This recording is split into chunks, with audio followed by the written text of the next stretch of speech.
Dans ta vie de chaque jour, tu peux rencontrer des difficultés, des obstacles et aussi des moments durs. Mais tu dois savoir que Jésus prie pour toi. Jésus a prié pour toi. Jésus continue de prier pour toi car il veut t'arracher de tout mal. Il veut que tu sois auprès de lui, auprès du Père. Reste avec nous pour une nouvelle promesse.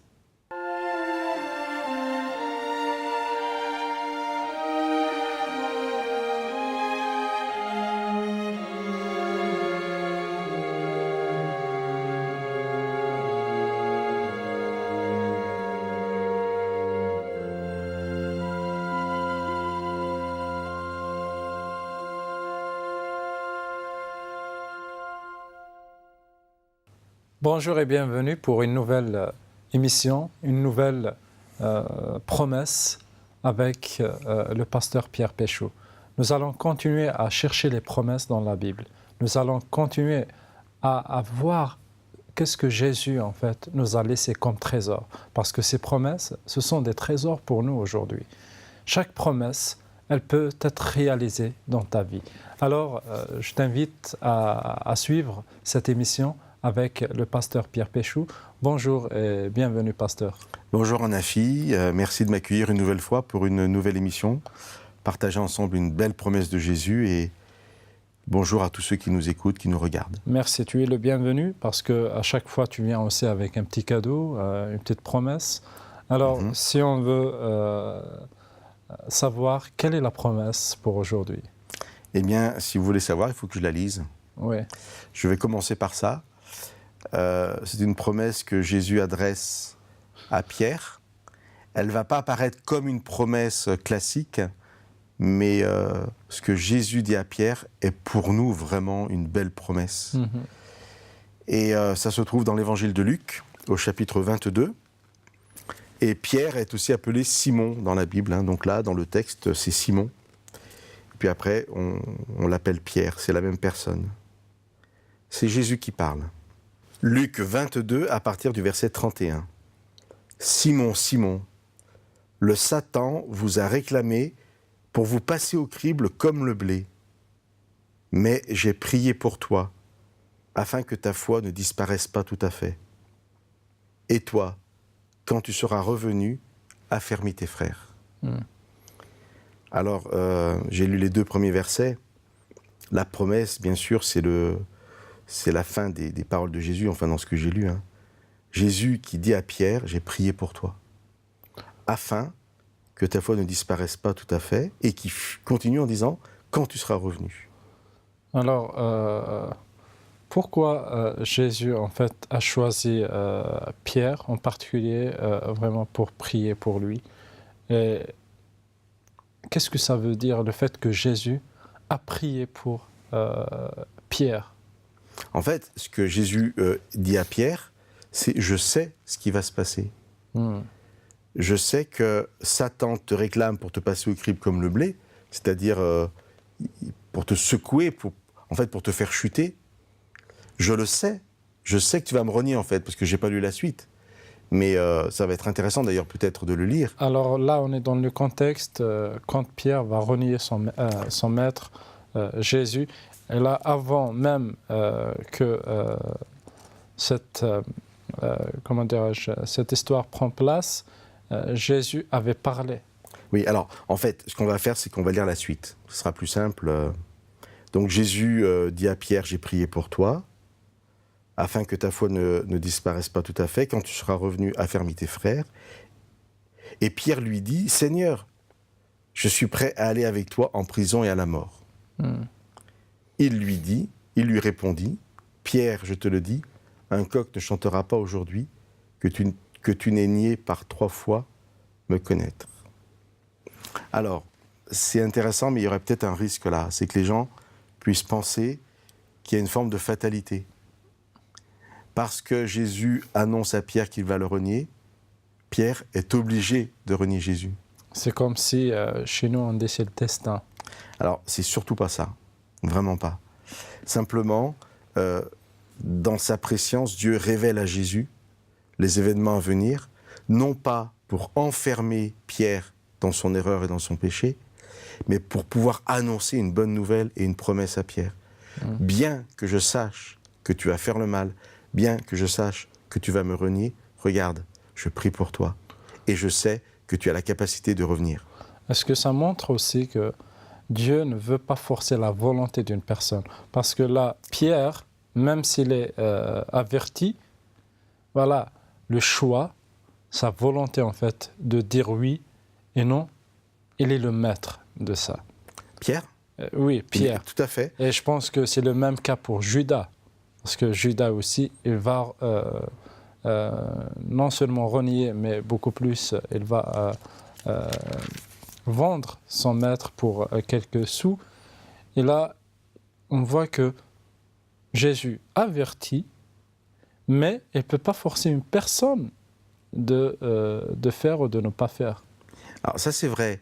Donc c'est déjà très important. Mais vraiment, ce qui va avoir du poids dans cette promesse, mais en fait dans ces paroles de Jésus, c'est que Pierre est persuadé du contraire. Il dit à Jésus, moi je suis prêt à aller jusqu'à la mort avec toi. Jésus lui dit non, c'est tellement pas ça que tu vas carrément me renier.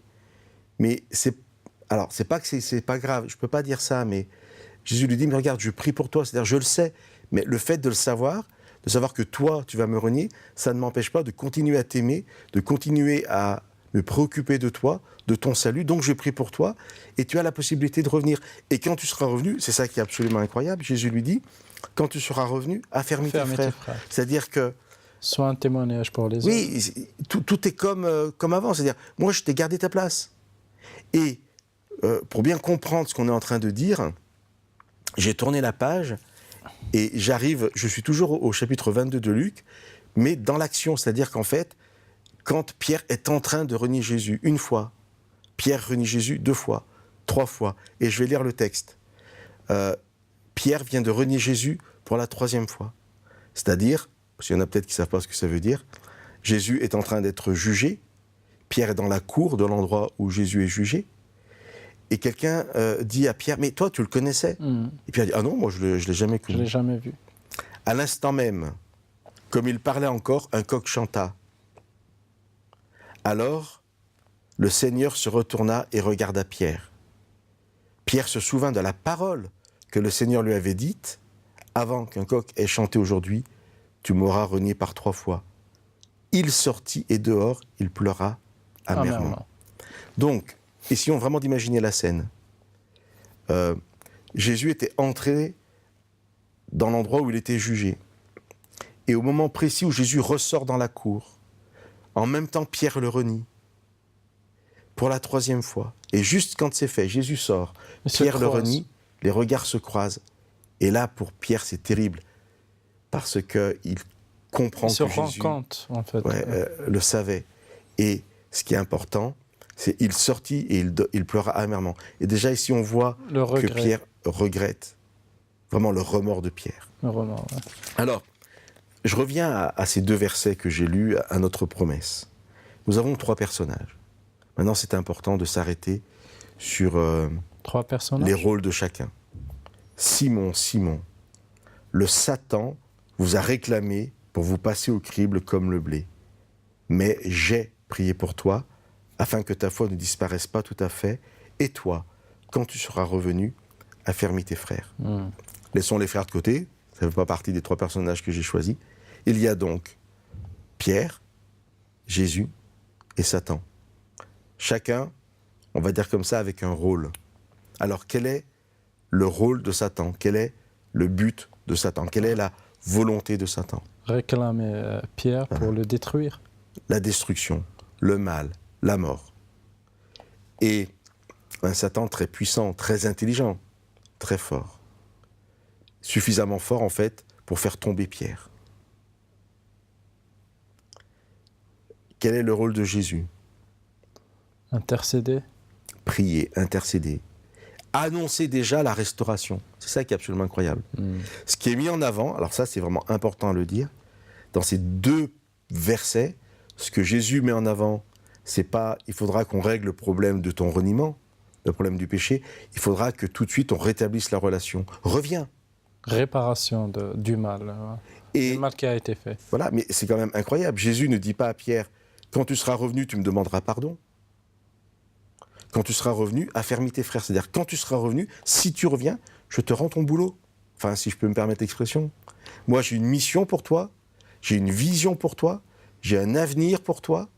Si tu reviens, tu reprendras ta place. Alors, d'après ce que tu viens de dire, est-ce qu'on voit déjà la nature du conflit cosmique, du conflit entre le mal et le bien parce que là, on a deux personnages très, très importants par rapport au conflit, par rapport au conflit cosmique, en fait, entre le mal et le bien. On a Satan, qui est en fait l'initiateur, qui est celui qui a choisi le mal, et on a Jésus, celui en fait qui a choisi de faire du bien et aussi de restaurer. Là, on voit déjà un conflit entre eux, et au milieu, c'est l'être humain. Voilà. Et donc l'être humain devra faire un choix, choisir qui suivre. Alors parfois, le choix, il n'est pas si évident que ça, c'est-à-dire qu'on a l'impression de vouloir faire le bien et de faire quand même le mal. Là, on n'est pas vraiment dans le choix. C'est le problème du péché, de notre nature humaine qui est vraiment marquée par le péché. Oui, parce qu'ici, on voit, comment il s'appelle, Pierre, en fait, quand il disait que je vais mourir avec toi, il était sincère. Exactement, non? Très intéressant comme remarque. Et là, il tombe. Est-ce que ça veut dire que dans notre vie, si nous sommes sincères, on peut tomber aussi dans le quotidien? C'est pas une obligation, mais oui, c'est possible. Mais ça arrive. Oui, mais c'est d'ailleurs pour ça que Jésus va mettre en avant le rétablissement de la relation. Quand j'ai dit que Jésus ne met pas en avant le règlement du péché en disant « il faudra que tu me demandes pardon », ça ne veut pas dire que ce n'est pas important à faire. Bien sûr que Pierre devra se repentir, et bien sûr que Jésus devra faire comprendre à Pierre que c'était grave, oui, c'était catastrophique, et qu'il faut vraiment une réparation.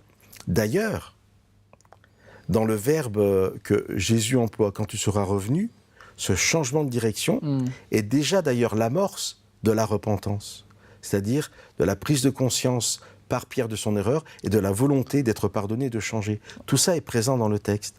Mais ce qui est primordial, c'est Jésus qui dit « il faut que tu reviennes à moi ». Et ce qu'on fera dans la deuxième partie, c'est qu'on verra un passage dans l'Ancien Testament qui dit exactement la même chose. Donc ce schéma, Satan qui nous réclame, l'homme qui peut chuter, mais Jésus qui est là pour nous demander de revenir à lui, il est présent dans toute la Bible parce que c'est à travers ça qu'on peut voir le plan du salut. Jésus est venu pour qu'on puisse venir à lui. Merci beaucoup Pierre, bien qu'on attend la deuxième partie pour nous expliquer cette notion « j'ai prié pour toi ». Parce que est-ce qu'il y a une importance le fait que Jésus prie pour Pierre pour qu'il revienne à lui. Alors, merci beaucoup pour nous avoir suivis durant cette première partie. Jésus a prié pour Pierre pour qu'il revienne. Et là, on a vu qu'il y a un conflit entre le mal et le bien, entre Jésus et Satan. Et dans la deuxième partie, nous allons continuer encore plus dans cette promesse. Restez avec nous.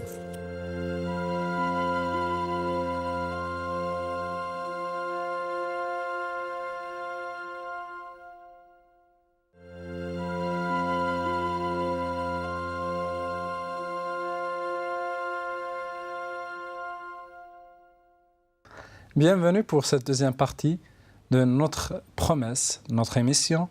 Mais la promesse, c'est celle de Jésus pour Pierre. J'ai prié pour toi, afin de revenir et affermir tes frères. C'était la promesse de Jésus pour Pierre. Et avec Pierre, le pasteur Pierre, nous allons développer cette promesse durant cette deuxième partie. Bienvenue Pierre pour cette deuxième partie. Merci Anafi. Tout à l'heure, j'ai dit que nous lirions un texte dans l'Ancien Testament qui est exactement la même chose. Alors bien sûr, ce n'est pas le même texte. Ce qui est important ici, quand toi tu mets l'accent sur Jésus qui prie, moi je mets l'accent sur Jésus qui agit. En fait, la prière de Jésus, elle est la mise en action de l'œuvre de Jésus, de l'œuvre de Dieu pour que Pierre puisse revenir. Et ça, on va le voir de façon très claire dans ce passage de l'Ancien Testament. Alors j'ai choisi un passage qui se trouve dans le livre du prophète Zacharie, et je vais lire au chapitre 3 les 6 premiers versets pour commencer de cette vision en fait. C'est une vision que Zacharie a. Alors il y a 3 personnages, comme dans le texte qui nous intéresse. Satan, qui est appelé l'adversaire. Jésus, qui ici est appelé le messager du Seigneur. Et puis, Pierre est représenté, l'être humain en fait. Dans notre promesse, c'est Pierre. Ici, c'est le grand prêtre Josué. Alors, on peut faire une comparaison entre ces 2 textes pour... Oui, il y a une ressemblance. Moi, je trouve que la comparaison est facile à faire. On ne va vraiment pas tordre le sens du texte pour voir les points communs. Alors, je commence la lecture. Zacharie, chapitre 3, je lis au début du chapitre. Il, c'est Dieu, Dieu me fit voir Josué, le grand prêtre, debout devant le messager du Seigneur, et l'adversaire debout à sa droite pour l'accuser. Le Seigneur dit à l'adversaire, « Que le Seigneur te rabroue, adversaire, que le Seigneur te rabroue, lui qui porte son choix sur Jérusalem. Cet homme-là n'est-il pas un tison arraché au feu ? Or, Josué était habillé de vêtements sales, et il se tenait debout devant le messager. Celui-ci dit à ceux qui étaient devant lui, « ôtez-lui les vêtements sales. » Puis il dit, « Regarde, je t'enlève ta faute pour t'habiller de vêtements de fête. » Je dis qu'on mette sur sa tête un turban propre. Ils mirent le turban propre sur sa tête et l'habillèrent avec les vêtements. Le messager du Seigneur se tenait là. Alors je continuerai un peu la lecture après.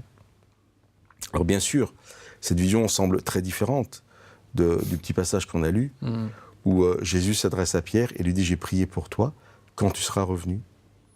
Mais en fait, les points de convergence sont nombreux.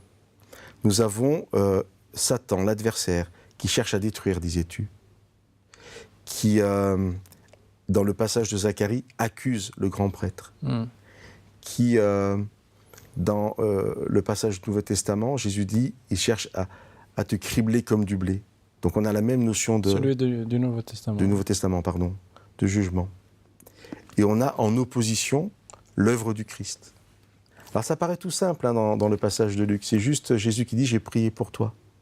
C'est pour ça que le passage de Zacharie dans l'Ancien Testament est intéressant. Jésus, le messager du Seigneur dans le texte, s'adresse à Satan, à l'adversaire, et lui dit que le Seigneur te rabroue, te condamne, parce que ce grand prêtre Josué, parce que toi, Hanafi, parce que Pierre, c'est comme un tison arraché du feu. C'est comme si Jésus avait mis la main dans le feu pour nous sortir de l'épreuve, pour nous sortir de la perdition. Pour voir combien ils sont chers, les êtres humains, pour Dieu. Exactement. Dans le passage de Zacharie, l'adversaire est en train d'accuser, de parler. Du moment où le messager du Seigneur prend la parole, l'adversaire disparaît. Il ne peut plus prononcer une parole. Et cette main mise dans le feu pour sortir le grand prêtre du feu, c'est Jésus qui prie. Et la prière de Jésus suffit en fait à nous permettre de revenir, à permettre à Pierre de revenir. Une fois que ce grand prêtre, dans la vision de Zacharie, est sorti du feu, eh bien, le grand prêtre peut entendre ces paroles incroyables. « Ôtez-lui ses vêtements sales » qui symbolisent le péché. « Voici, je t'enlève ton péché et je te mets des vêtements propres. » Alors c'est une action qui est propre à Dieu, quoi. C'est Dieu qui a tout fait. Parce que nous sommes incapables, en fait, de nous libérer de l'emprise de Satan. Nous sommes incapables par nous-mêmes de nous pardonner nos péchés. Et tout ça, c'est l'œuvre de Dieu, c'est l'œuvre du Christ. Et tout ça, en fait, c'est contenu dans cette prière de Jésus. Nous allons y revenir. Et je finis avec cette vision de Zacharie. Je disais que c'est Dieu qui parlait. En fait, c'est l'ange qui fait voir la vision à Zacharie. Mais l'ange n'est que celui qui parle de la part de Dieu. J'avais lu les 6 premiers versets. Et ça continue comme ça. « Ainsi parle le Seigneur. Si tu suis mes voies, si tu assures mon service, c'est toi qui gouverneras ma maison. Tu garderas aussi les cours de mon temple et je te donnerai libre accès parmi ceux qui se tiennent ici. Alors il y a une œuvre de Pierre, il y a une œuvre du grand prêtre qui est secondaire, qui vient après, l'œuvre première, essentielle, primordiale de Dieu pour nous. C'est le messager du Seigneur qui arrache Josué du feu. C'est Jésus qui prie pour Pierre, c'est exactement la même chose. Et ensuite, tu en parlais, il y a le libre choix. Pierre doit revenir. Et là, le grand prêtre Josué, dans le passage de l'Ancien Testament, doit suivre les voies. Si tu suis mes voies, alors je te donnerai libre accès à ma présence, à ceux qui se tiennent ici. Une question, Pierre. Merci pour cette comparaison parce qu'elle nous permet de voir une image complète de ce conflit. Alors, c'est des dangers de la vie, comment Satan, en fait, il veut détruire l'humanité. En contrepartie, on voit comment Dieu agit, comment Dieu, en fait, il a tout fait pour récupérer l'humanité. Mais est-ce que, par exemple, là, on voit dans l'Ancien Testament que le conflit était pour Zacharie, pour le grand prêtre Josué. Josué. Et dans le Nouveau Testament, Pierre est au milieu. Est-ce que Jésus, là, est en train de choisir quelques personnes pour prier pour elles, ou c'est général? Il prie pour tout le monde. Alors ta préoccupation, en fait, à chaque fois, c'est de savoir si cette promesse, elle est valable pour nous aussi. Hein. Pour nous et pour ceux qui nous écoutent et nous regardent aujourd'hui, et beaucoup plus pour ceux qui ne croient pas encore à Jésus. Tout à fait. Voilà. Est-ce que Jésus a prié déjà pour ces personnes?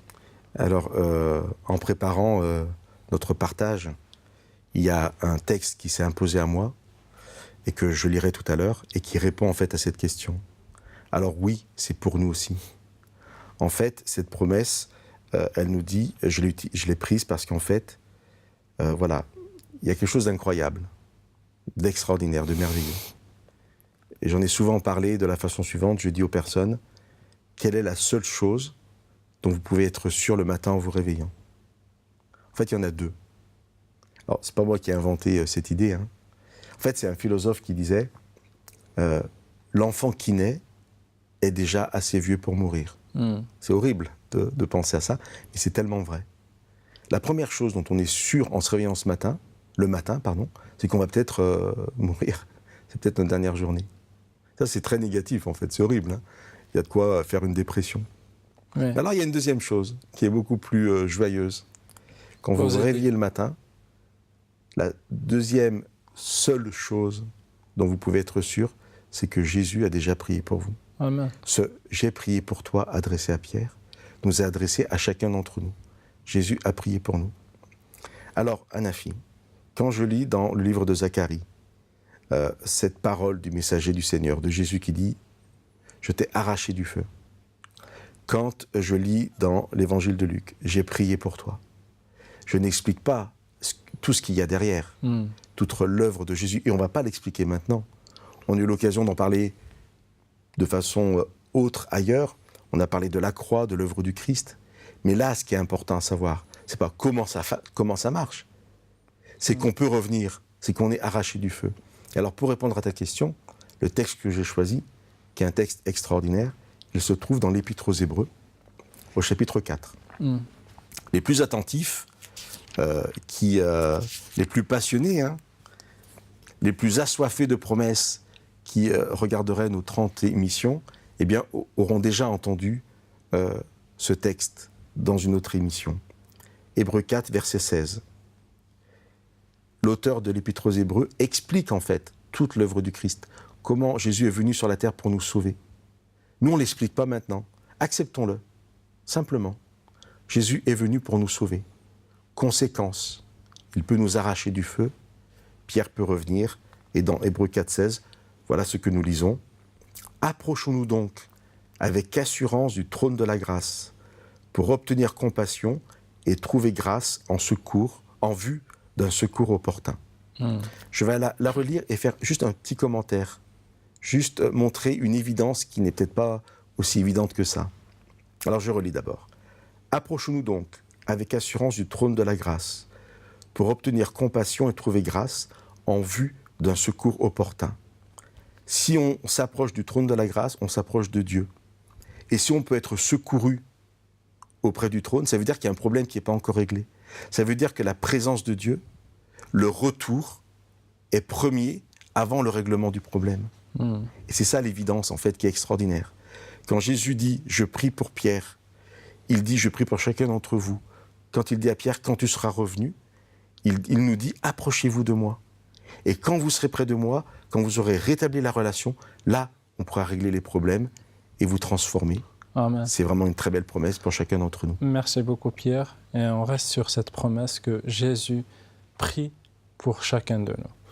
On arrive à la fin de cette émission. Je vous remercie infiniment pour nous avoir suivis. La promesse est pour toi. C'est que Jésus prie pour toi afin que tu sois dans le bonheur, afin que tu sois auprès du trône, auprès du Père. À très très bientôt.